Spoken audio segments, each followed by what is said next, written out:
60세 이상이라면 반드시 알아야 할 사실이 있습니다. 많은 분들이 근육은 단순히 몸을 움직이는 힘이라고 생각합니다. 하지만 과학자들은 근육이 단순한 운동기관이 아니라 면역력의 근본적인 토대라는 점을 밝혀내고 있습니다. 근육은 단백질 저장고일 뿐 아니라 면역세포가 제대로 작동하도록 도와주는 신호물질까지 생산합니다. 그래서 근육이 줄어들면 면역력도 조용히, 그러나 무섭게 무너져 내리는 것입니다.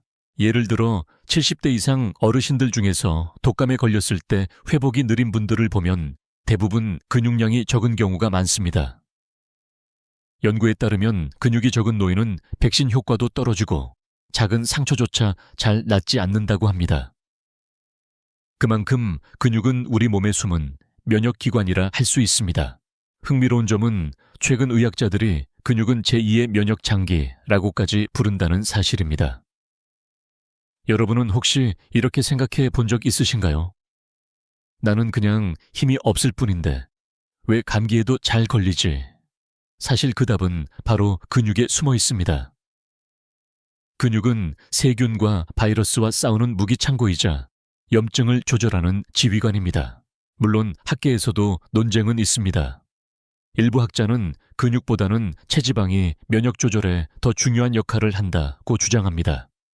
그러나 다수의 연구는 근육이 부족하면 면역이 급격히 떨어진다는 점에 동의합니다. 오늘 영상 끝까지 시청하시면 면역과 근육을 함께 살리는 5가지 음식과 반드시 피해야 할 3가지 위험한 습관을 알게 되실 겁니다. 지금 시청하시는 분들은 어느 도시에 계신가요? 댓글로 남겨주시면 같은 지역의 시청자들과 건강 이야기를 나눌 수 있습니다. 지금부터 말씀드리는 내용을 놓치시면 10년 뒤 여러분의 근육은 4분의 1 이상 사라지고 면역력도 함께 붕괴될 수 있습니다. 하지만 끝까지 들으신다면 오늘부터 바로 바꿀 수 있는 해답을 얻게 되실 것입니다. 근육을 지키는 데 있어 가장 중요한 영양소가 무엇일까요? 바로 단백질입니다. 단백질은 근육의 재료일 뿐 아니라 면역세포가 활동할 때 필요한 무기와 갑옷이 됩니다. 백혈구 항체, 심지어 바이러스와 싸우는 효소까지 모두 단백질로 이루어져 있습니다. 그러니 단백질이 부족하면 근육이 줄어들 뿐 아니라 면역력도 무너집니다. 많은 분들이 단백질을 고기에서만 얻을 수 있다고 생각하지만 사실 선택지는 더 넓습니다. 닭가슴살, 생선두부, 달걀 같은 음식은 소화가 잘 되고 흡수율도 높아 어르신들에게 특히 적합합니다. 하루에 한두 번만 챙겨도 근육을 살리고 동시에 면역력의 첫 번째 방패를 단단히 세울 수 있습니다. 여기서 흥미로운 사실 하나를 말씀드리겠습니다. 일본의 한 연구에서는 75세 이상 노인을 대상으로 단백질 섭취량을 조사했습니다. 놀랍게도 단백질을 꾸준히 섭취한 그룹은 감염병 입원율이 40% 이상 낮았다고 합니다. 단백질이 단순히 힘을 주는 영양소가 아니라 감염을 막아주는 든든한 방패였던 것입니다. 그렇다면 혹시 이렇게 생각해 보신 적 있나요? 나는 밥만 잘 먹으니 괜찮겠지. 하지만 흰쌀밥만으로는 단백질이 충분하지 않습니다. 탄수화물은 배를 채워줄 뿐 면역과 근육을 지킬 재료는 제공하지 못합니다. 단백질이 부족하면 밥을 많이 먹어도 기운이 빠지고 쉽게 병에 걸리는 이유가 바로 여기에 있습니다. 물론 학계에서는 과도한 단백질 섭취는 신장에 부담을 줄 수 있다는 논쟁도 있습니다. 하지만 대부분의 연구자들은 고령자라면 오히려 단백질이 부족하기 쉽기 때문에 적절히 늘려야 한다는 데 동의합니다. 중요한 건 균형과 질입니다. 고기를 먹을 때는 기름기를 줄이고 식물성 단백질과 함께 섭취하는 것이 가장 이상적입니다. 제가 권하고 싶은 방법은 간단합니다. 아침에는 달걀 하나, 점심에는 두부 반모, 저녁에는 생선이나 살코기를 소량 곁들이는 것입니다. 작은 변화지만 근육의 단단함과 면역의 강인함을 동시에 되찾을 수 있습니다. 여러분은 오늘 단백질 음식을 몇 가지 드셨나요? 댓글로 남겨보시면 서로 좋은 아이디어를 나눌 수 있을 겁니다.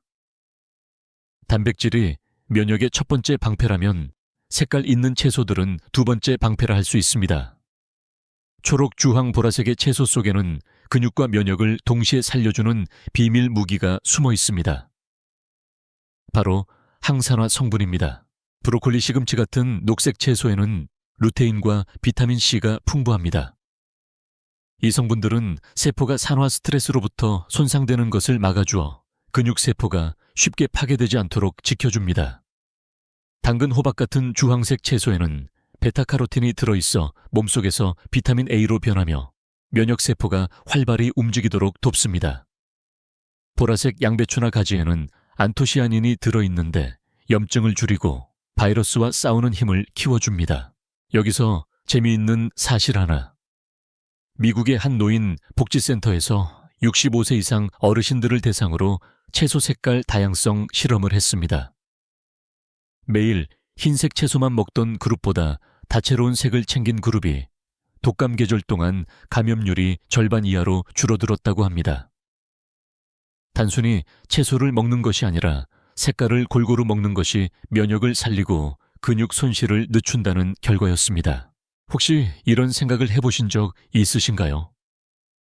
나는 김치만 먹으면 채소는 충분하지 않나? 물론 김치는 훌륭한 발효. 채소지만 색깔과 영양의 폭을 다 채우기에는 부족합니다. 다양한 색의 채소가 몸에 서로 다른 무기를 제공해 주기 때문에 한 가지 채소에만 의존하면 균형이 깨질 수 있습니다.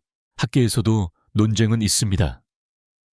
일부 연구자들은 항산화제 보충제만 먹어도 충분하다고 주장합니다. 그러나 다수의 연구는 자연식품에서 얻는 항산화제가 더 효과적이고 흡수율도 높다고 강조합니다. 그러니 약이나 보충제보다는 실제 채소를 다양하게 드시는 것이 훨씬 안전하고 효율적입니다. 실천 방법은 의외로 간단합니다. 한 끼 식사에 최소 3가지 색의 채소를 담는 것입니다. 예를 들어 시금치, 나물, 당근, 볶음까지 무침을 한 접시에 올려보세요. 이 작은 습관이 근육을 지켜주고 면역을 단단히 세워줄 것입니다. 여러분은 오늘 어떤 색깔 채소를 드셨나요? 혹시 기억나신다면 댓글에 적어주세요. 서로 아이디어를 나누는 것만으로도 내일 식탁이 더 풍성해질 수 있습니다. 우리 몸의 면역력은 어디서 시작될까요? 놀랍게도 그 출발점은 장창입니다. 장 속에는 수천억 마리의 미생물이 살고 있는데 이 미생물들이 면역의 스위치를 켜고 끄는 중요한 역할을 합니다. 바로 여기서 발효식품의 힘이 나타납니다. 김치, 된장, 청국장 같은 한국의 전통 발효 음식은 단순한 반찬이 아닙니다. 이 속에는 유익한 균이 가득 들어있어 장내 환경을 정돈하고 나쁜 세균을 억제합니다. 장이 건강해야 근육도 튼튼해집니다. 왜냐하면 장에서 흡수된 영양소가 근육의 재료가 되고 장내 균형이 잡혀야 면역세포가 제대로 작동하기 때문입니다. 실제로 유럽의 한 연구에서 흥미로운 결과가 나왔습니다. 매일 발효 유제품을 섭취한 70대 노인은 감기와 폐렴 발생률이 30% 이상 낮았습니다. 우리나라의 전통 발효 식품도 같은 효과를 보여줄 수 있습니다. 김치를 꾸준히 먹는 어르신이 병원에 덜 가는 이유, 단순히 입맛 때문이 아니라 면역의 뿌리를 살려주기 때문입니다. 그렇다면 이런 질문이 떠오를 수 있습니다. 나는 위장이 약해서 발효 음식을 먹으면 속이 더 불편하지 않을까? 사실 일부 분들은 처음에 속이 더부룩할 수 있습니다. 하지만 서서히 양을 조절하면 오히려 장이 균형을 찾아가며 편안해집니다. 학계에서도 여전히 논쟁은 있습니다. 어떤 학자는 프로바이오틱 보충제면 충분하다고 주장합니다. 그러나 많은 임상 결과는 자연 발효식품이 보충제보다 더 다양하고 강력한 균을 제공한다고 말합니다. 실천 방법은 간단합니다. 하루 한 끼 밥상에 발효 음식을 꼭 올려두는 것입니다. 아침에 된장국 한 그릇, 점심에 김치 몇 젓가락, 저녁에 청국장 찌개. 이 소박한 습관이 면역을 깨우고 근육의 회복력을 높여줍니다. 여러분의 식탁에는 어떤 발효 음식이 올라오나요?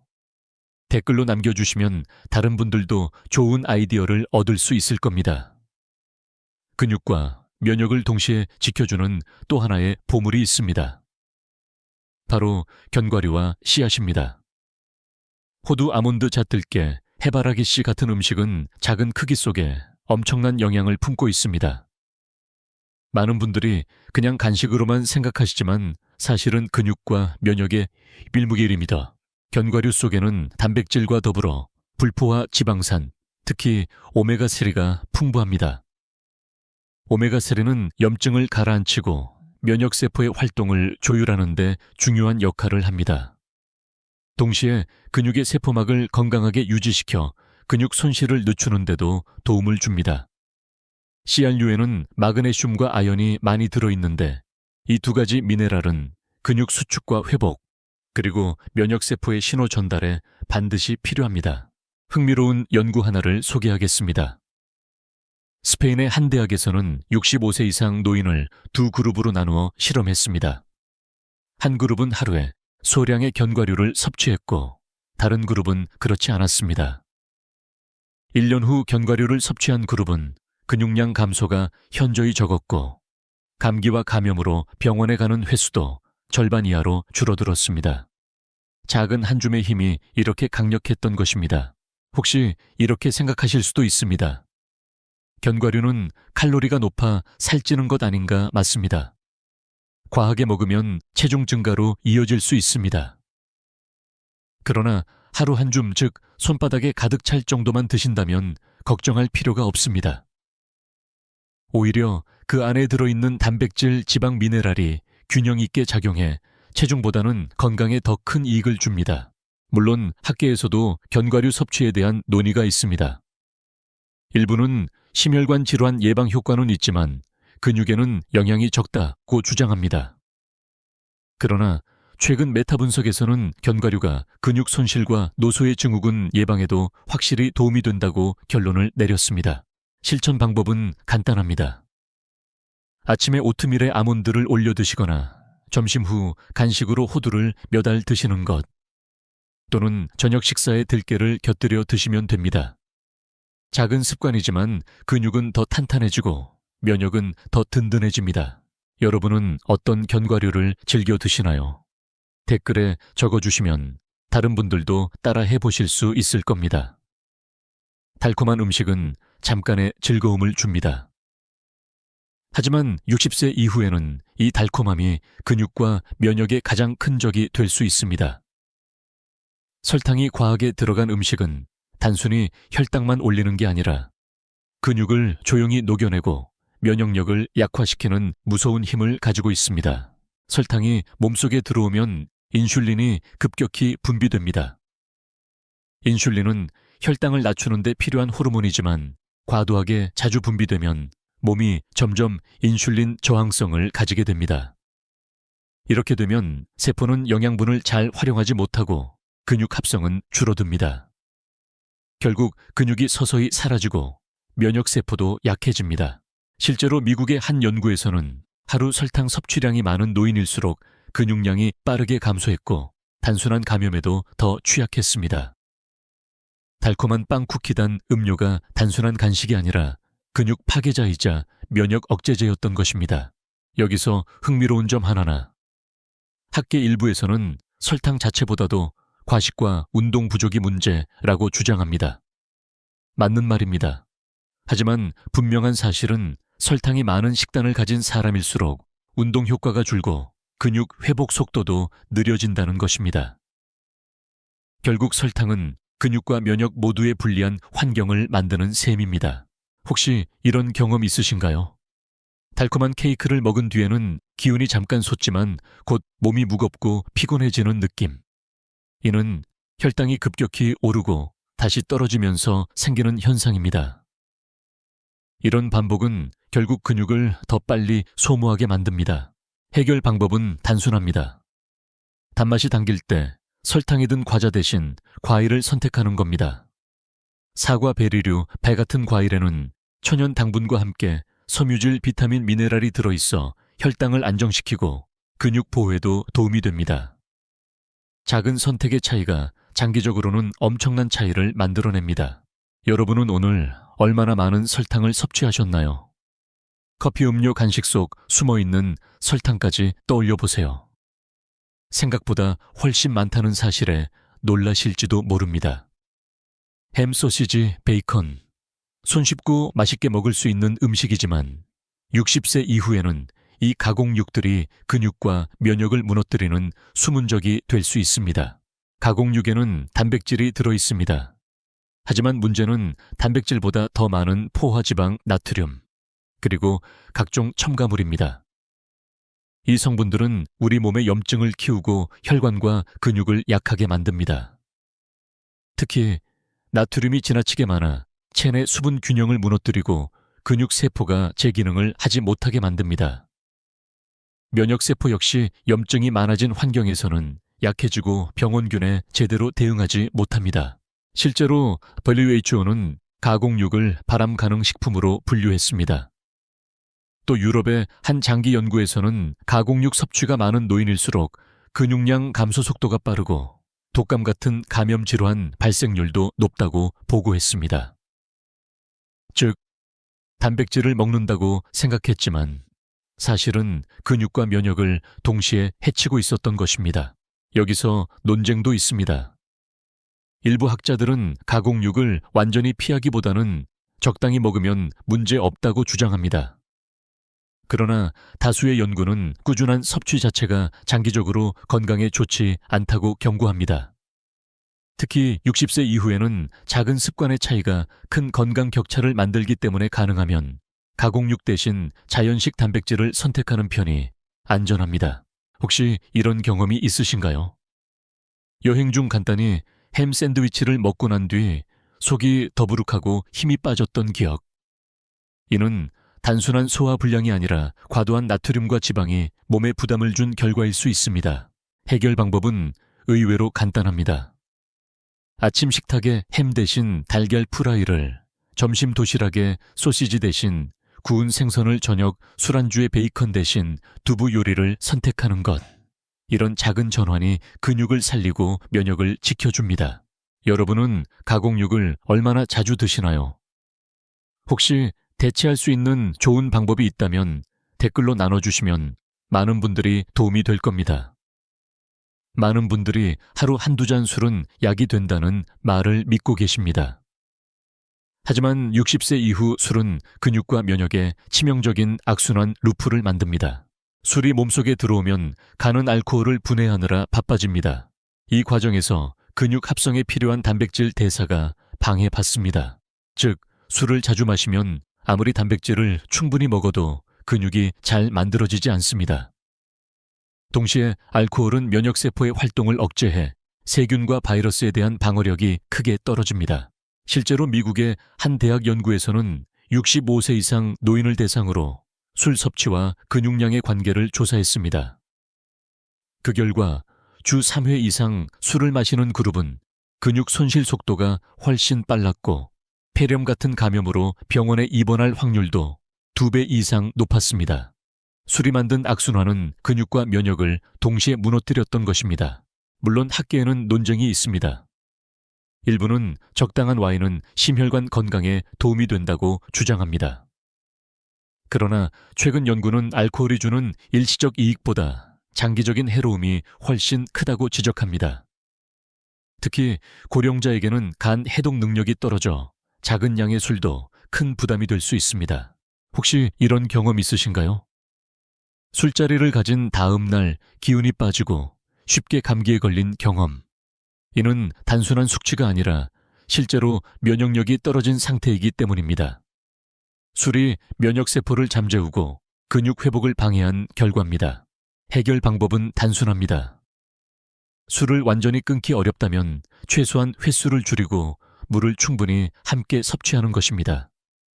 술자리 대신 따뜻한 차나 발효 음료를 선택하면 몸은 훨씬 가벼워지고 근육과 면역은 더 강해집니다. 여러분은 술과 어떤 관계를 맺고 계신가요? 혹시 줄이거나 끊어본 경험이 있다면 댓글로 나눠주시면 많은 분들에게 큰 용기가 될 것입니다. 짠 음식은 입맛을 돋우지만 60세 이후에는 근육과 면역 모두에 이중 타격을 줍니다. 나트륨이 과하게 쌓이면 단순히 혈압만 오르는 것이 아니라 근육의 수분을 빼앗고 면역세포의 기능까지 약화시킵니다. 우리 몸의 근육은 70% 이상이 물로 이루어져 있습니다. 그런데 나트륨을 과도하게 섭취하면 몸은 균형을 맞추기 위해 수분을 밖으로 내보냅니다. 그 결과 근육이 쉽게 건조해지고 회복력이 떨어집니다. 또한 면역세포 역시 활동하려면 일정한 수분 환경이 필요한데 나트륨 과다는 이 균형을 무너뜨려 방어력이 떨어집니다.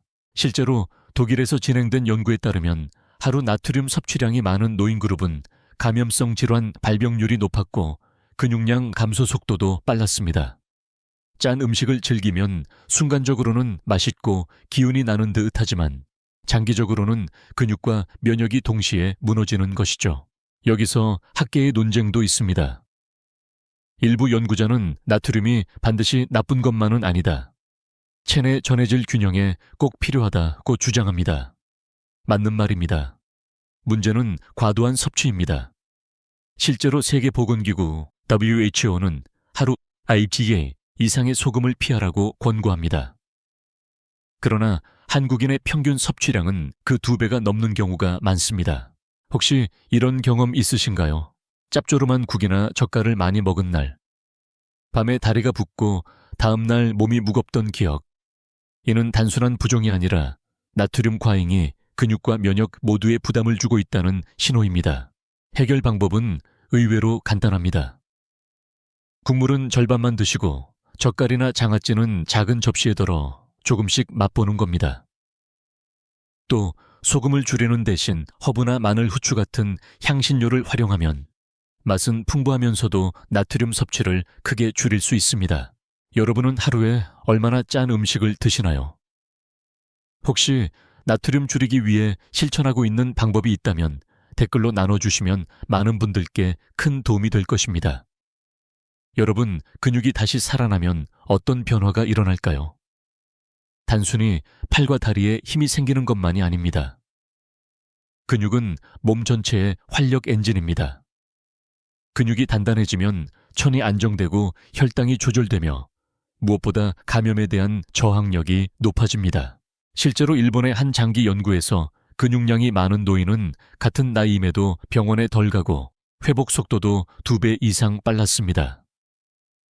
근육이 있는 사람은 감기나 독감에 걸려도 가볍게 지나가고 상처가 나도 회복이 빠릅니다. 근육이 면역의 숨은 조력자로 작용하기 때문입니다. 흥미로운 점은 근육이 단순히 몸을 움직이는데 그치지 않고 호르몬을 분비한다는 사실입니다. 근육에서 나오는 마이오카인이라는 신호 물질은 염증을 줄이고 면역세포를 활성화하는 데 중요한 역할을 합니다. 그래서 학계에서는 근육은 움직이는 내분비기관이라고도 부릅니다. 혹시 이렇게 생각해 보신 적 있으신가요? 나는 운동만 하면 근육이 생기는 줄 알았는데 호르몬도 나온다고. 네, 바로 그렇습니다. 근육은 살아있는 공장입니다. 물론 학계에서도 논쟁은 있습니다. 일부 연구자들은 근육보다 심폐기능이 더 중요하다고 강조합니다. 하지만 다수의 연구는 근육과 면역이 동시에 강해야 고령에서도 건강을 유지할 수 있다고 결론을 내립니다. 심폐기능이 아무리 좋아도 근육이 줄어들면 일상생활의 활력은 떨어지고 감염에 대한 저항력도 약해지기 때문입니다. 실제로 운동을 통해 근육이 회복된 어르신들의 이야기를 들어보면 공통점이 있습니다. 예전엔 자꾸 눕고 싶었는데 지금은 하루가 가볍다. 감기에 잘 걸리던 내가 요즘은 감기 기운조차 없다. 이런 변화는 단순한 기분이 아니라 근육이 면역을 지켜준다는 과학적 결과이기도 합니다. 작은 변화로 시작할 수 있습니다. 하루 10분의 가벼운 근력 운동, 단백질을 놓치지 않는 식사 색깔 있는 채소와 발효 음식, 그리고 한 줌의 견과류. 이 모든 것이 모이면 근육은 살아나고 활력은 되살아납니다. 여러분은 최근에 언제 몸이 가벼워졌다는 느낌을 받으셨나요? 혹시 없다면 오늘이 바로 그 시작이 될 수 있습니다. 댓글로 여러분의 작은 변화를 기록해 두시면 나중에 큰 성취로 돌아올 것입니다. 면역이 강해진다는 것은 단순히 병에 덜 걸린다는 의미가 아닙니다. 그것은 곧 삶의 평온함을 되찾는 과정입니다. 60세 이후 어르신들의 가장 큰 두려움은 작은 감염에도 쉽게 쓰러지고 회복이 오래 걸린다는 사실입니다. 하지만 면역이 단단해지면 이 두려움은 서서히 사라지고 마음에는 안도감이 찾아옵니다. 한 예를 들어 보겠습니다. 72세 김 어르신은 예전에는 독감에 걸리면 한 달 내내 고생하셨습니다. 그런데 근육 운동과 단백질, 채소 발효 음식, 견과류를 꾸준히 챙긴 이후로는 감기 증상이 와도 며칠 안에 회복이 되었다고 합니다. 김 어르신의 말씀이 인상 깊었습니다. 몸이 강해지니 마음이 먼저 편해졌다. 그렇습니다. 면역은 몸만이 아니라 마음까지 지켜줍니다. 학계에서도 흥미로운 논의가 있습니다. 면역력이 강한 사람은 스트레스 호르몬인 코르티솔 분비가 안정적이라는 연구가 있습니다. 즉, 면역이 튼튼하면 정신적 평온함까지 함께 따라오는 것입니다. 혹시 여러분도 이렇게 느껴보신 적 있나요? 건강할 때는 사소한 일에도 덜 불안하고 삶의 속도가 차분히 흘러가는 듯한 경험 말입니다. 물론 반대의 경우도 있습니다. 면역이 약해지면 작은 감기에도 과도한 불안이 따라옵니다. 혹시 큰 병으로 번지지 않을까 하는 걱정이 늘 그림자처럼 따라다닙니다. 그래서 면역을 강화하는 일은 단순히 질병 예방 차원이 아니라 마음의 평화를 지키는 일이기도 합니다. 여기서 중요한 사실 하나를 짚고 넘어가야 합니다. 면역은 하루아침에 강해지지 않습니다. 근육을 키우듯 천천히 쌓아 올려야 합니다. 하지만 그 과정에서 얻는 작은 변화들이 여러분에게 큰 용기를 줍니다. 숨이 덜 가쁘고 밤에 잠이 깊어지고 감기에 덜 걸리게 되는 작은 경험들이 바로 평온함의 시작입니다. 실천 방법은 거창하지 않습니다. 꾸준히 몸을 움직이고 식탁 위의 음식을 조금씩 바꿔나가고 스스로를 칭찬하는 것입니다. 그러면 면역은 자연스럽게 회복되고 그와 함께 오는 평온은 여러분의 삶을 더 빛나게 만들 것입니다. 여러분은 언제 가장 평온함을 느끼시나요? 혹시 면역이 강해졌다고 체감한 경험이 있다면 댓글로 남겨주시기 바랍니다.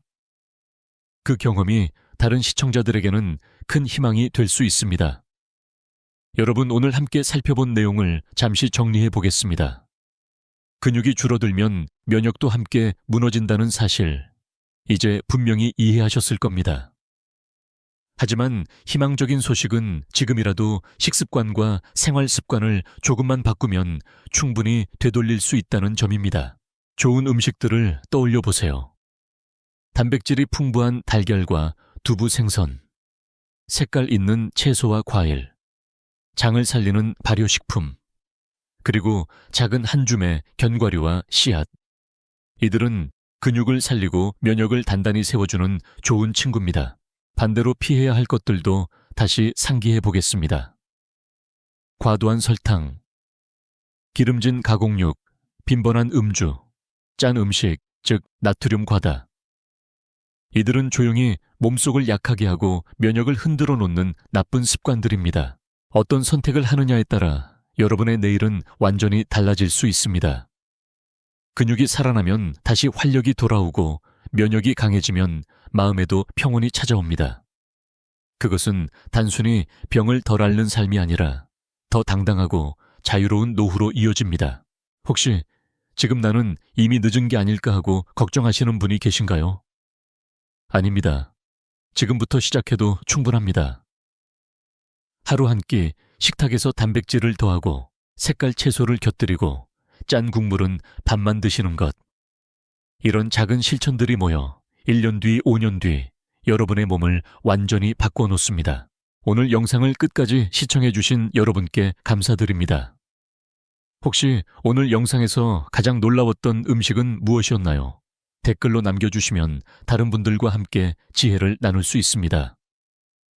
좋아요와 구독은 이 중요한 정보를 더 많은 분들께 전하는 힘이 됩니다. 여러분, 우리는 할 수 있습니다. 건강은 지금부터 다시 시작할 수 있습니다. 혼자가 아니라 함께 걸어가면 더 든든합니다. 지금까지 듣기만 해도 튼튼해지는 튼튼 라디오였습니다. 건강한 하루 되시길 바랍니다. 60세 이상이라면 한 번쯤 이런 경험을 하셨을 겁니다. 예전에는 가볍게 들던 물건이 어느 순간 무겁게 느껴지고 계단 몇 층만 올라도 숨이 차는 자신을 발견하게 됩니다. 많은 분들은 이제 나이가 들어서 그렇지 라며 그냥 넘기십니다. 그러나 사실 단순히 나이 탓만은 아닙니다. 근육은 우리가 어떻게 살고 무엇을 먹고 어떤 습관을 들이느냐에 따라 지켜질 수도 조용히 무너질 수도 있습니다. 충격적인 사실 하나 말씀드리겠습니다. 연구에 따르면 60세 이후부터는 해마다 약 1%의 근육이 줄어든다고 합니다. 겉으로는 티가 안 나지만 10년이 지나면 근육의 10% 20년이면 20% 이상이 사라진다는 뜻입니다. 단순히 힘이 약해진다 해서 끝나는 문제가 아닙니다. 근육이 줄면 면역력이 떨어지고 낙상 위험이 커지고 심지어 치매 위험도 높아진다고 보고되고 있습니다. 근육은 단순히 몸을 움직이는 기관이 아니라 몸 전체의 건강을 지키는 방패이기 때문입니다. 그런데 재미있는 사실이 있습니다. 학자들 사이에서는 근육 감소는 피할 수 없는 노화 현상인가 아니면 생활 습관의 결과인가를 두고 여전히 논쟁이 이어지고 있습니다. 일부는 나이를 먹으면 근육이 어쩔 수 없이 줄어든다고 주장합니다. 그러나 최근 연구들은 꾸준한 습관만으로도 70세, 80세, 심지어 90세 이후에도 근육을 지킬 수 있다고 밝히고 있습니다. 그렇다면 과연 어느 쪽이 맞을까요? 제가 진료실에서 자주 받는 질문이 있습니다. 선생님, 저는 이미 70이 넘었는데 지금 시작해도 근육을 되돌릴 수 있을까요? 여러분도 같은 궁금증을 가지고 계시지 않습니까? 여기에 제 대답은 항상 같습니다. 네, 지금이라도 늦지 않았습니다. 단 그냥 약을 먹는다고 해결되는 문제가 아니라 생활 습관을 바꿔야 합니다. 오늘 영상 끝까지 보시면 근육을 살리는 좋은 습관, 6가지와 근육을 조용히 무너뜨리는 나쁜 습관, 4가지를 모두 알게 되실 겁니다. 이 습관들은 의학 논문에서 근거를 찾을 수 있을 뿐 아니라 실제 70대, 80대 환자분들이 직접 실천해 효과를 본 사례들이기도 합니다. 여러분께 질문 하나 드리고 싶습니다. 지금 이 순간 여러분은 어느 도시에 계신가요? 댓글에 남겨주시면 같은 지역에 계신 분들과 함께 작은 건강 공동체를 만들 수 있습니다. 자, 이제 본격적으로 시작해 보겠습니다. 지금부터 말씀드리는 내용을 놓치신다면 10년 후 여러분의 근육은 지금보다 4분의 1이나 사라질 수 있습니다. 하지만 끝까지 들으신다면 오늘부터라도 근육을 되살릴 수 있는 길이 열릴 것입니다. 아침에 눈을 뜨면 몸이 무겁고 관절이 굳어있는 느낌을 받으신 적이 있으신가요? 사실 이는 정상적인 현상입니다. 밤새 몸은 휴식을 취하며 근육과 관절을 움직이지 않기 때문에 아침이 되면 근육이 잠들어 있는 듯 뻣뻣해집니다. 문제는 이 상태에서 바로 하루를 시작하면 작은 움직임에도 근육이 손상될 수 있다는 것입니다. 그래서 저는 늘 환자분들께 이렇게 말씀드립니다. 아침 스트레칭은 약보다 강력한 근육 비타민입니다. 흥미로운 연구가 있습니다. 일본의 노인복지연구소에서는 70세 이상 어르신 500명을 대상으로 6개월 동안 아침 스트레칭 프로그램을 시행했습니다. 그 결과 단 5분의 스트레칭만으로도 근육량이 유지되고 낙상 위험이 30% 가까이 줄었다는 결과가 나왔습니다. 이처럼 단순한 습관이 삶의 질을 크게 바꿀 수 있습니다. 그렇다면 아침 스트레칭은 왜 그렇게 중요한 걸까요? 첫째, 밤새 고여있던 혈액을 순환시켜줍니다. 둘째, 뇌와 근육을 동시에 깨워 하루의 에너지를 높입니다. 셋째, 관절의 윤활액을 활성화해 움직임을 부드럽게 만듭니다. 즉, 스트레칭은 살리고 회복시키고 지켜주는 세 가지 효과를 동시에 가지고 있는 것입니다. 하지만 학계에서는 이런 논쟁도 있습니다. 아침 스트레칭이 정말 근육을 늘려주는가?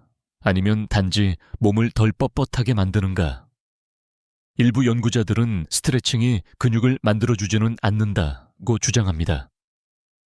반면 다른 연구자들은 스트레칭이 근육 내 미세 혈류를 증가시켜 단백질 합성을 도와준다고 설명합니다.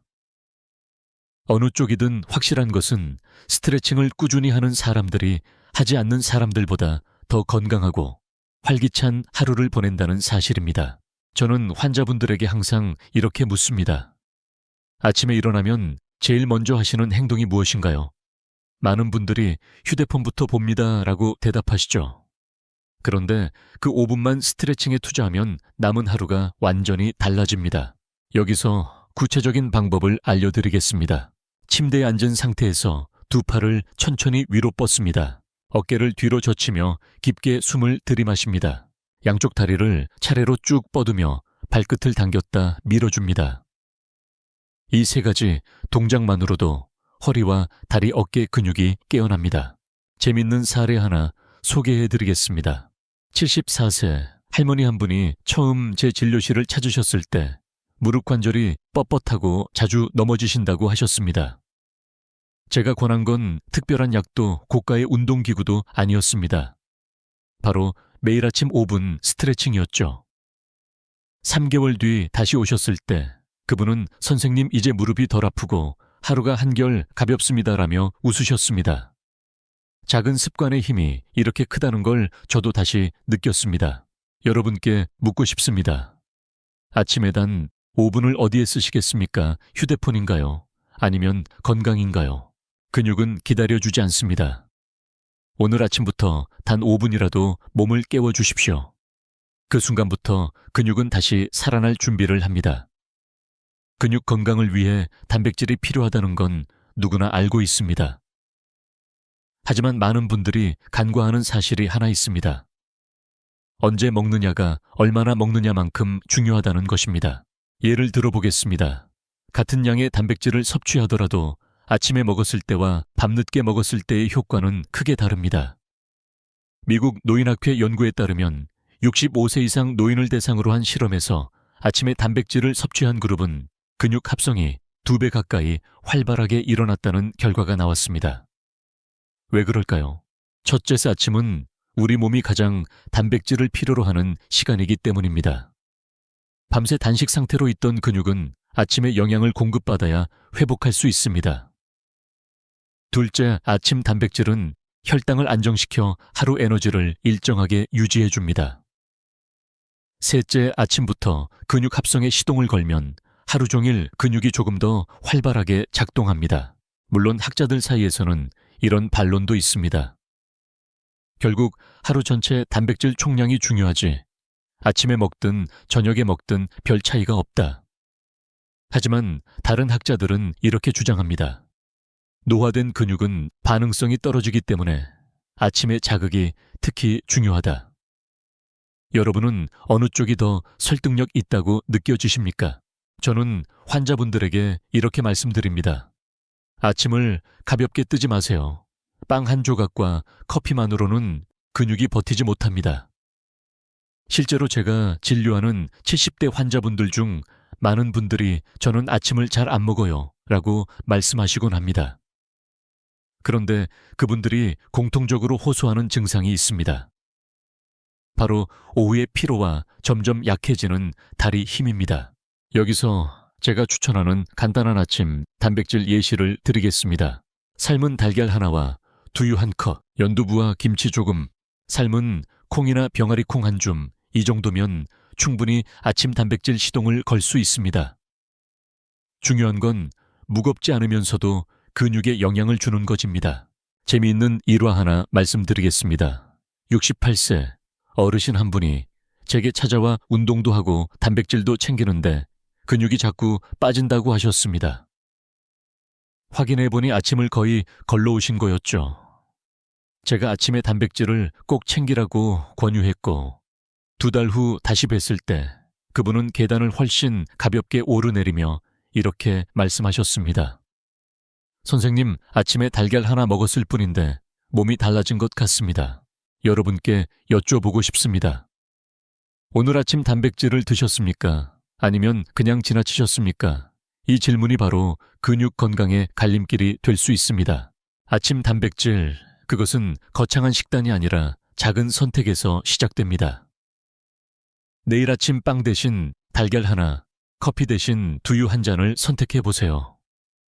근육은 여러분의 그 선택을 기억하고 하루하루 조금씩 살아날 것입니다. 혹시 이런 경험 있으신가요? 아침에 일어나서 손가락이 붓고 다리가 무겁게 느껴지는데 정작 갈증은 심하지 않은 경우 말입니다. 많은 어르신들이 나는 목이 마르지 않으니 물을 안 마셔도 된다고 생각하시지만 사실 그것이 근육 건강에 치명적일 수 있습니다.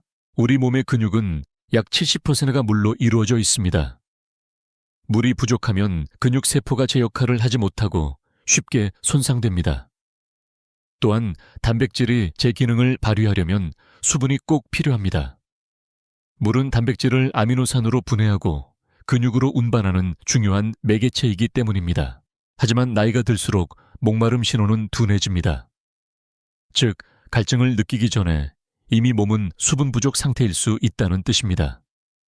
세계보건기구 WHO는 65세 이상 노인의 경우 갈증을 느끼지 않아도 하루 1.5리터 이상의 수분을 의식적으로 섭취해야 한다 고 권장합니다. 여기서 재미있는 학계 논쟁이 있습니다. 어떤 연구자들은 물을 많이 마시는 것이 근육 건강과 직접적인 상관관계가 없다고 주장합니다. 그러나 다른 연구자들은 수분 부족이 근육 단백질 합성 효율을 떨어뜨려 장기적으로 근육 감소를 촉진한다고 강조합니다. 즉, 물을 단순히 갈증 해소용으로만 생각할 게 아니라 근육을 위한 영양소라고 봐야 한다는 것입니다. 그렇다면 어떻게 마시는 것이 좋을까요? 첫째, 한 번에 많은 양을 들이키는 것보다 조금씩 자주 마시는 것이 좋습니다. 그래야 몸이 흡수하고 활용하기 쉽습니다. 둘째, 아침 기상 직후 한 컵의 물은 근육의 생명을 불어넣습니다. 밤새 디하이드레이티드 상태였던 근육이 깨어나는 순간이기 때문이죠. 셋째, 운동 전후의 물은 근육 보호제 역할을 합니다. 땀으로 빠져나간 전해질을 보충해 근육 경련과 쥐를 막아줍니다. 환자 한 분의 이야기를 드리겠습니다.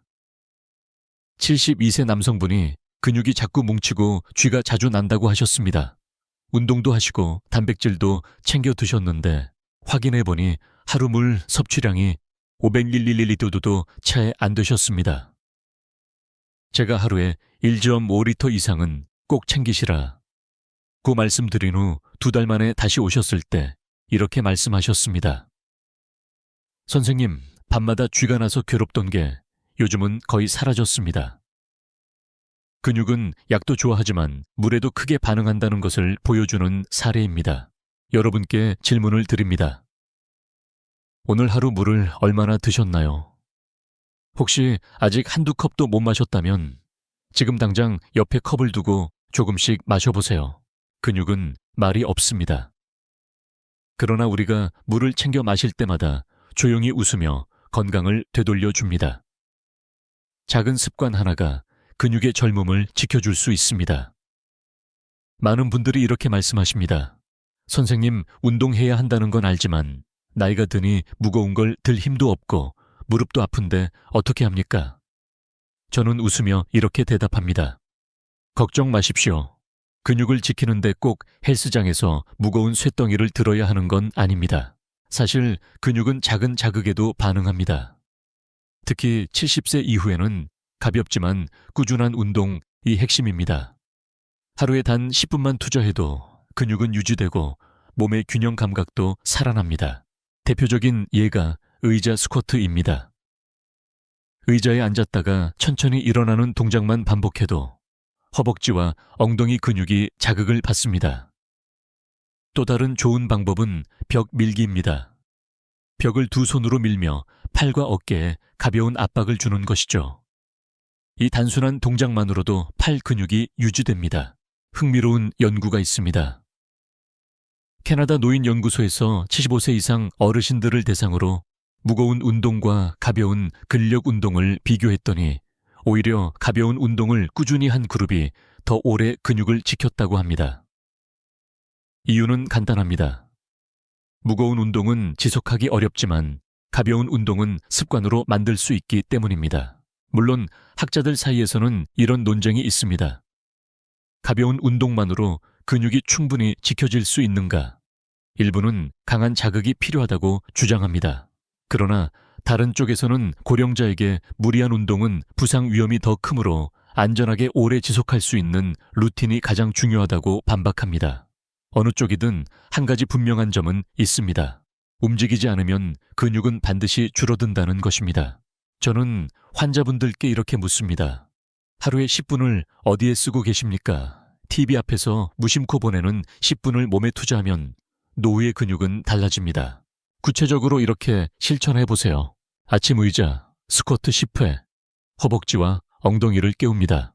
벽 밀기, 샤룸 10회, 팔과 어깨 힘을 살립니다. 발끝 들기 15회, 종아리 근육과 균형 감각을 유지합니다. 이 세 가지 동작만 매일 해도 온몸의 주요 근육을 다 사용할 수 있습니다.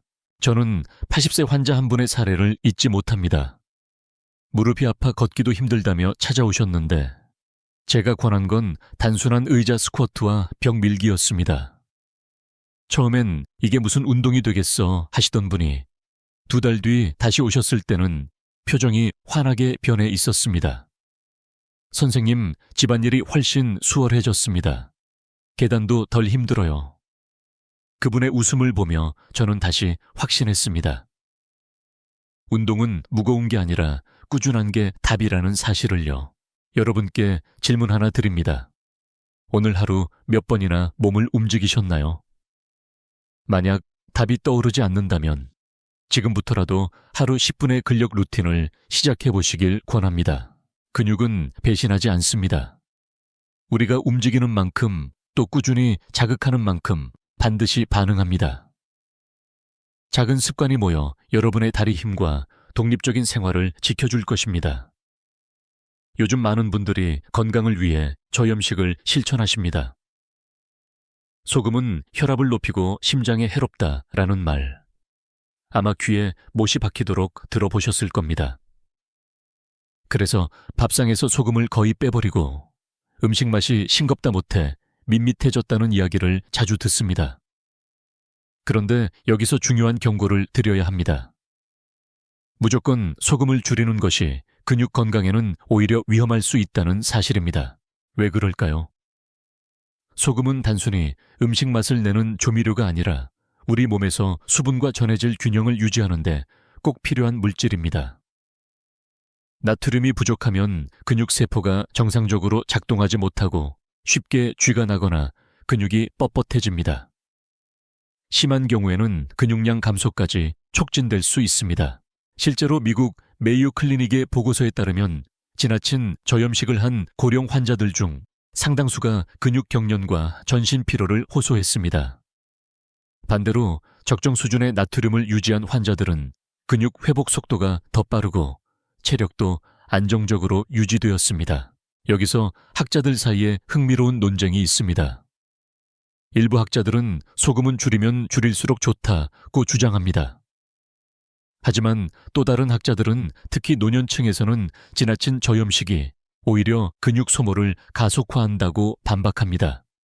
즉, 균형이 핵심이라는 것이죠. 그렇다면 과연 어느 정도가 적절할까요? 세계보건기구 외교는 하루 5g 이하의 소금 섭취를 권장합니다. 문제는 한국인의 평균 섭취량이 그보다 훨씬 높다는 점입니다. 그래서 무작정 소금을 줄이는 것이 아니라 필요한 만큼의 나트륨을 지혜롭게 섭취하는 방법이 중요합니다. 예를 들어 가공식품 속 숨은 소금을 줄이고 집에서 요리할 때는 천일염이나 미네랄이 포함된 소금을 적당히 사용하는 방식입니다. 저는 환자분들에게 이렇게 말씀드립니다. 싱겁게 드시는 건 좋습니다. 하지만 소금기를 완전히 없애면 안 됩니다. 오히려 근육이 먼저 항의합니다. 실제 사례를 하나 말씀드리겠습니다. 75세 여성 환자분이 저를 찾아오셨을 때 늘 피곤하고 다리에 쥐가 자주 난다고 하셨습니다. 검사를 해보니 특별한 질환은 없었습니다. 그런데 식습관을 확인해보니 소금을 거의 사용하지 않고 계셨던 겁니다. 제가 하루 한 꼬집 정도는 소금을 음식에 추가해보라고 조언드린 후 몇 주 뒤 다시 오셨을 때 그분은 환하게 웃으며 말씀하셨습니다. 선생님, 이상하게 힘이 좀 돌아오고 쥐도 덜 나네요. 여러분께 묻고 싶습니다.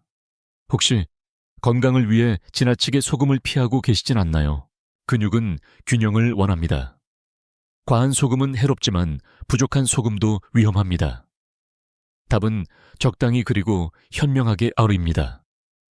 내일부터는 소금에 대한 두려움 대신 균형 잡힌 선택을 하시기 바랍니다. 혹시 이런 습관이 있으신가요? 아침 식사 대신 달콤한 주스를 한 잔 마시거나 오후 피곤할 때 달달한 커피 믹스나 탄산음료를 찾는 습관 말입니다. 많은 분들이 나는 밥을 많이 안 먹으니 괜찮다고 생각하시지만 사실 이런 단 음료가 근육 건강을 조용히 해치고 있다는 사실을 아시는 분은 많지 않습니다. 왜냐하면 단 음료 속 당분은 근육의 회복을 방해하는 주요 원인 중 하나이기 때문입니다. 당분이 급격히 들어오면 혈당이 급상승하고 이를 낮추기 위해 인슐린이 과도하게 분비됩니다. 이 과정에서 근육으로 가야 할 단백질 합성이 제대로 일어나지 못합니다. 결국 단백질이 쌓이지 못하고 근육이 점점 약해지는 것이죠. 하버드 의대 연구진은 65세 이상 노인들을 대상으로 실험을 진행했습니다. 매일 당분이 많은 음료를 마시는 그룹과 그렇지 않은 그룹을 비교했더니 당분 섭취가 많은 그룹은 2년 만에 근육량이 평균 8% 더 줄어든 것으로 나타났습니다. 단순히 살이 찌는 문제가 아니라 근육이 빠르게 손실되는 결과를 보여준 겁니다. 물론 학자들 사이에서는 논쟁도 있습니다. 일부는 소량의 당분은 에너지 보충에 도움이 된다고 주장합니다. 그러나 다른 쪽에서는 노인의 근육은 이미 회복력이 떨어져 있기 때문에 당분 섭취가 근육 손실 속도를 빠르게 만든다고 경고합니다. 여러분은 어느 쪽이 더 설득력 있다고 생각하시나요? 저는 환자분들께 이렇게 말씀드립니다. 커피 믹스 한 잔이 근육에 어떤 영향을 줄지 생각해 보셨나요? 단순히 설탕 문제가 아닙니다. 근육이 단백질을 흡수하는 시간을 빼앗는 것이 더 큰 문제입니다. 실제 사례가 있습니다. 70대 남성 환자분이 늘 피곤하고 다리에 힘이 없다고 하셨습니다. 그런데 하루에 커피 믹스를 4잔씩 마시고 계셨습니다. 제가 당분이 없는 블랙커피나 보리차로 바꾸도록 권유했고 2달 뒤 다시 오셨을 때 이렇게 말씀하셨습니다. 예전보다 다리에 힘이 붙는 것 같아요. 괜히 달달한 게 힘을 준다고 착각했네요. 여기서 중요한 건 당분을 완전히 없애라는 것이 아닙니다. 자연스럽게 들어있는 과일의 당분 정도는 괜찮습니다.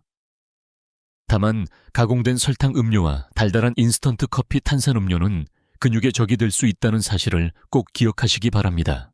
여러분께 질문 하나 드리겠습니다. 오늘 하루 단 음료를 몇 잔이나 드셨나요? 혹시 2-3잔이 넘는다면 이제부터는 조금씩 줄여보시길 권합니다. 근육은 우리가 넣어주는 음식과 음료에 따라 달라집니다. 달콤한 유혹을 이겨낸 그 순간 근육은 조용히 힘을 되찾습니다. 작은 선택 하나가 5년, 10년 뒤 여러분의 다리 힘을 결정할 수 있습니다. 잠이 안 와서 라면 하나 끓여 먹었더니 속이 든든하더라. 밤에 과일 조금 먹는 건 괜찮지 않나요? 이렇게 말씀하시는 어르신들이 참 많습니다. 하지만 여기엔 잘 알려지지 않은 큰 함정이 숨어 있습니다. 바로 늦은 밤 식사가 근육 건강을 조용히 갉아먹고 있다는 사실입니다. 왜 그럴까요? 우리 몸은 낮 동안은 에너지를 쓰고 밤에는 회복 모드로 들어갑니다. 그런데 이때 음식이 들어오면 소화와 저장에 에너지를 빼앗기게 됩니다. 그 결과 근육 회복에 필요한 단백질 합성이 제대로 이루어지지 않습니다. 쉽게 말해 밤에 먹은 음식이 근육을 살리는 대신 오히려 근육을 소모하게 만든다는 것이죠. 실제로 일본 도쿄 의과대학 연구팀이 발표한 자료에 따르면 밤 10시 이후에 자주 간식을 먹는 노인 그룹은 그렇지 않은 그룹에 비해 근육량 감소 속도가 1.5배 빨랐습니다. 특히 라면이나 빵, 과자 같은 고탄수화물 음식은 혈당을 급격히 올려 인슐린 저항성을 높이고 근육세포의 재생 능력을 떨어뜨린다고 밝혔습니다. 물론 이런 반론도 있습니다. 일부 학자들은 늦은 밤이라도 단백질 위주의 가벼운 간식은 도움이 될 수 있다고 말합니다. 예를 들어 두유 한 잔이나 삶은 달걀 하나 정도는 근육에 부담을 주지 않고 회복을 도울 수 있다는 의견이죠. 하지만 대다수 연구는 고령층에게는 늦은 밤 과식 자체가 해롭다는 데 동의합니다.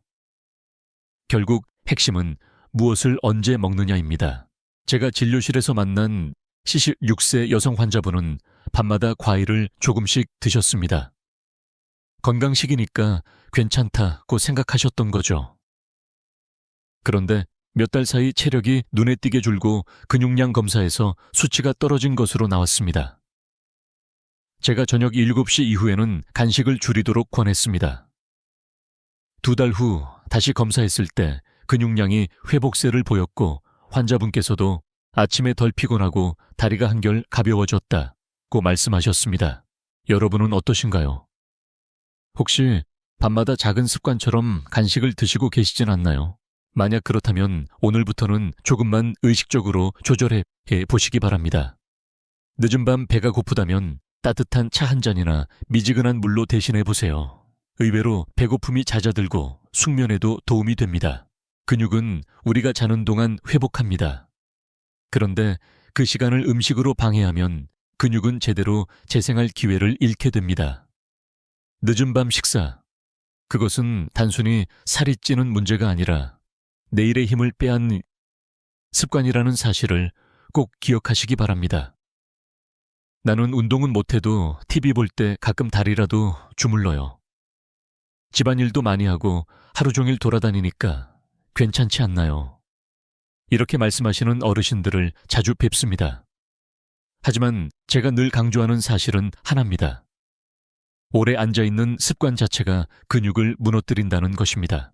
왜일까요? 사람의 몸은 움직이도록 설계된 구조입니다.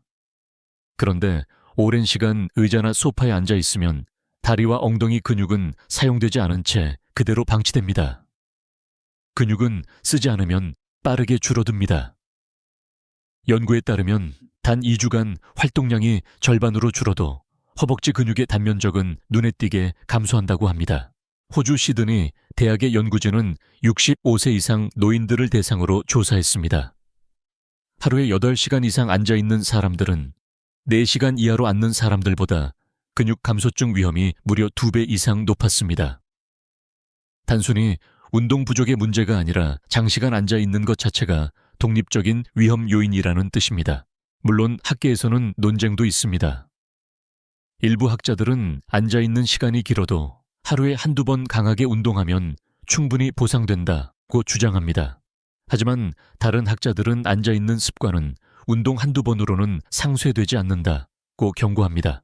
결국 핵심은 하루 전체의 활동 균형에 있다는 것이죠. 제가 진료실에서 만난 70대 남성 환자분은 은퇴 후 집에서 TV를 하루 약 7시간씩 보셨습니다. 운동은 일주일에 2번 정도 하셨지만 근육량 검사에서 빠른 속도의 감소가 나타났습니다. 제가 30분마다 일어나서 2분만이라도 걸으시라고 권유했습니다. 2달 뒤 다시 뵀을 때 환자분은 활력이 눈에 띄게 좋아졌고 다리 힘도 회복세를 보였습니다. 그분이 하신 말씀을 지금도 기억합니다. 운동이 중요한 게 아니라 움직이는 습관이 더 중요하다는 걸 이제 알겠어요. 그렇다면 어떻게 해야 할까요? TV를 보실 때 광고가 나오면 잠시 일어나서 걸어보세요. 의자에 앉아 있다면 30분마다 일어나 기지개를 켜고 다리를 털어주세요. 전화 통화를 할 때는 가급적 걸으면서 하는 것도 좋은 방법입니다. 여러분께 묻고 싶습니다. 오늘 하루 몇 시간이나 앉아 계셨습니까? 근육은 큰 운동을 바라지 않습니다. 그저 우리가 자주 움직여주기를 기다립니다.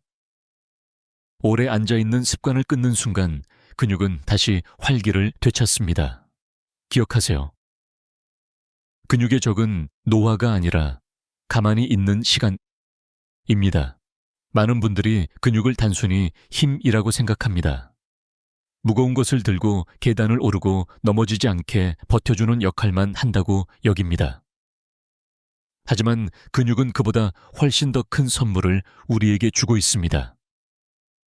근육은 몸 전체 건강해 보이지 않는 수호자입니다. 첫째, 근육은 면역력의 창고입니다. 근육 속 단백질은 필요할 때 면역세포가 에너지로 사용할 수 있는 비축소입니다. 연구에 따르면 근육량이 많은 노인은 독감에 걸렸을 때 회복 속도가 2배 이상 빠릅니다. 반대로 근육이 줄면 작은 감기도 오래 가고 폐렴 같은 질환으로 악화될 위험이 커집니다. 둘째, 근육은 두뇌 건강과 직결됩니다. 미국 컬럼비아 대학 연구팀은 70세 이상 노인을 대상으로 10년간 추적 연구를 했습니다. 근육량이 많은 그룹은 그렇지 않은 그룹에 비해 치매 발병률이 30% 이상 낮았다는 결과가 나왔습니다. 뇌와 근육은 신경을 통해 끊임없이 소통하기 때문에 근육을 지키는 것이 곧 기억력을 지키는 길이기도 합니다. 셋째, 근육은 혈당과 체중 조절의 핵심입니다. 근육은 우리 몸에서 가장 큰 에너지 소비 기관입니다. 근육이 많을수록 혈당이 안정되고 당뇨 합병증 위험도 줄어듭니다. 그래서 당뇨 환자에게 가장 중요한 처방 중 하나가 바로 근육 운동입니다. 학자들 사이에서도 이런 논쟁이 있습니다. 어떤 학자는 근육은 단지 에너지 소비 기관일 뿐 두뇌나 면역과는 별 관계가 없다고 주장합니다. 하지만 최근 학계의 다수 의견은 다릅니다. 근육에서 분비되는 마이오카인이라는 물질이 면역세포와 뇌신경을 직접 보호한다는 연구 결과가 속속 발표되고 있기 때문입니다. 근육이 단순한 살덩이가 아니라 호르몬을 분비하는 살아있는 장기라는 개념이 점점 힘을 얻고 있습니다. 저는 환자분들에게 종종 이런 질문을 던집니다. 어르신께 근육이 없다면 어떤 모습일까요? 대부분 힘이 없어서 걷지 못한다고 대답하십니다. 그러나 저는 이렇게 덧붙입니다. 근육이 없으면 면역도 약해지고 기억도 약해지고 삶의 즐거움마저 줄어듭니다. 실제로 78세 여성 환자분 한 분은 늘 무기력하고 기억이 가물가물하다고 호소하셨습니다.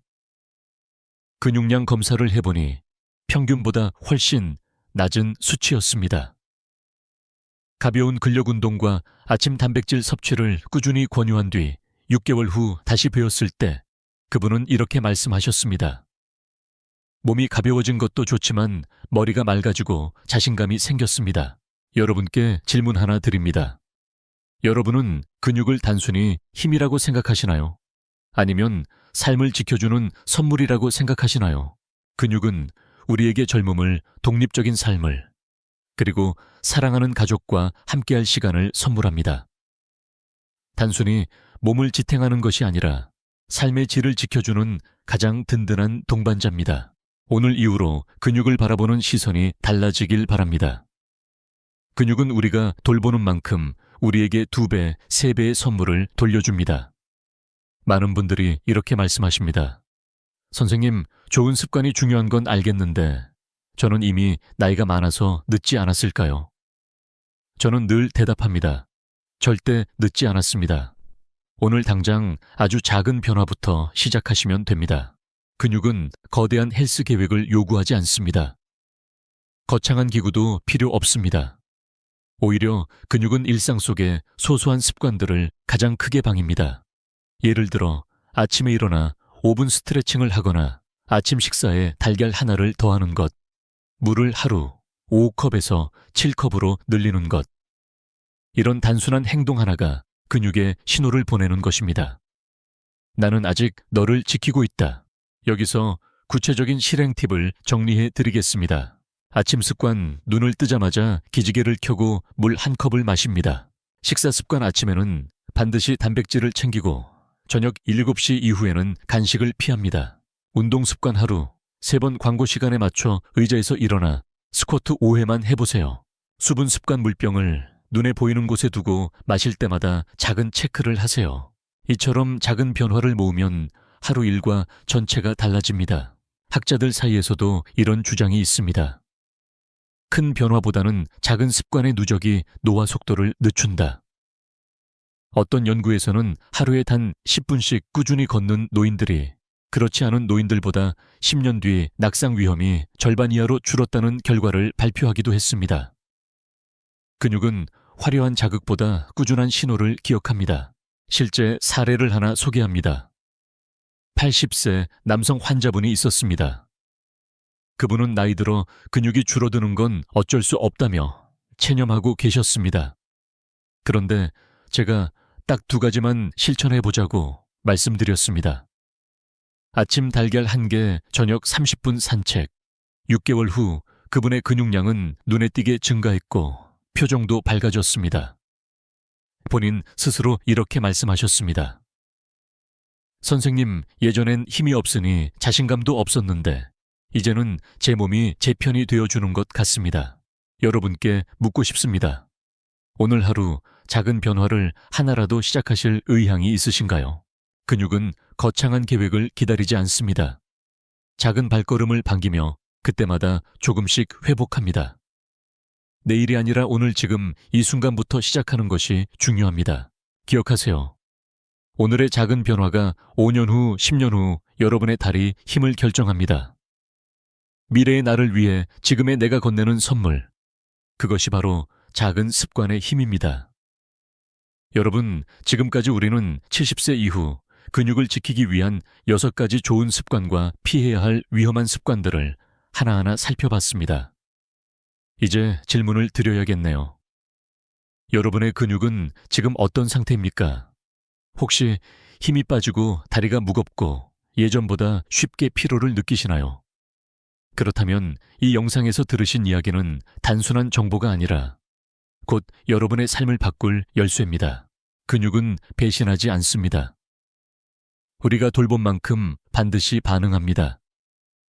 아침 스트레칭으로 몸을 깨우고 단백질 타이밍을 지키며 충분한 수분을 공급하고 가벼운 근력 운동을 꾸준히 이어가 보세요. 그리고 과한 저염식단 음료, 늦은 밤 식사 장시간 앉아있는 습관만. 멀리해도 근육은 놀랍게 달라집니다. 저는 수많은 환자분들을 통해 이 사실을 확인했습니다.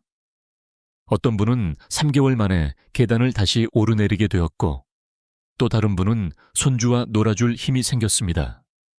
한 어르신은 이렇게 말씀하셨습니다. 예전에는 제 몸이 짐처럼 느껴졌는데 이제는 친구처럼 든든합니다. 여러분도 그렇게 바뀔 수 있습니다. 지금부터 다시 시작할 수 있습니다. 나이가 몇 살이든 상관없습니다. 근육은 살아있는 장기이고 언제든 우리의 선택에 반응합니다. 이제 저는 조용히 여러분께 부탁드리고 싶습니다. 오늘 영상에서 가장 놀라웠던 습관은 무엇이었나요? 댓글에 남겨주시면 다른 시청자분들과 경험을 나누며 함께 배워갈 수 있습니다. 또 이 영상이 도움이 되셨다면 좋아요를 눌러주세요. 그것이 더 많은 분들에게 이 정보를 전하는 힘이 됩니다. 구독과 공유도 잊지 마시고요. 여러분 한 분 한 분의 작은 참여가 건강한 노후를 만드는 큰 울림이 됩니다. 마지막으로 꼭 기억하세요. 근육은 단순히 힘이 아니라 삶을 지켜주는 동반자입니다. 우리가 근육을 지키는 것은 단지 걷기 위해서가 아닙니다. 더 오래 사랑하는 가족과 함께 웃고 손주와 놀며 스스로의 삶을 독립적으로 이어가기 위해서입니다. 여러분, 우리는 할 수 있습니다. 함께 해내봅시다. 지금까지 듣기만 해도 튼튼해지는 튼튼 라디오였습니다. 건강한 하루 되시길 바랍니다.